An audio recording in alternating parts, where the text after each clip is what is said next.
Илјадници бегалци заглавени на грчката страна од границата со Македонија во близина на Идомени одбиваат да заминат во камповите подготвени од грчката влада. Тие велат дека остануваат во близина на границата и оти ќе се борат до крај. Бегалците и мигрантите кои над 2 месеца имаат запоседнато и железничката станица и натаму чекаат да се отвори границата и да влезат во Македонија, за да го продолжат патот кон северниот дел на Европа. Иако хуманитарните организации им помагаат, условите за живот се оскудни. Лошото време и болестите само го отежнуваат нивниот престој таму. Грчката влада им даде ултиматум да го напуштат провизорниот камп пред 1 мај. Но повеќето од бегалците остануваат цврсти на ставот, додавајќи дека би заминале во други кампови само доколку тие бидат блиску до македонската граница. Идомени не е официјален бегалски камп во Грција, затоа немаме пристап до помошта како другите кампови.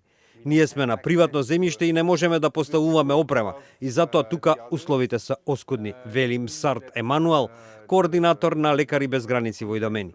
И покрај тоа бегалците се решени да останат. Ако е до мене, јас ќе останам, не одам никаде. Тоа го велат и другите во кампот. Тие не дојдоа за да останат во Грција. Тие ќе останат тука до отворањето на границата, вели сирискиот бегалец Мустафа Омар. Најблискиот официјален камп е на 20 километри од Идомени. Околу 50.000 бегалци и мигранти се заглавени во Грција од средината на февруари годинава, кога балканските земји ги затворија границите, откако Европската унија и Турција постигнаат договор за стопирање на огромниот миграцијски бран. Скоро половината од нив престојуваат во диво подигнати кампови. Во меѓувреме, договорот меѓу Унијата и Турција деновиве најде на критики во Европскиот парламент.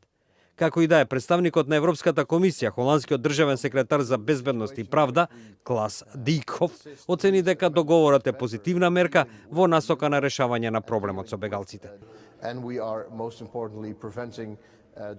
Што е најважно, спречуваме драматично губење животи на море.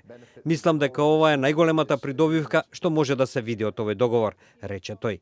Франс Тимерманс, првиот заменик председател на Европската комисија, оцени дека соработката со Турција е единствениот начин на кој што треба да се реши проблемот.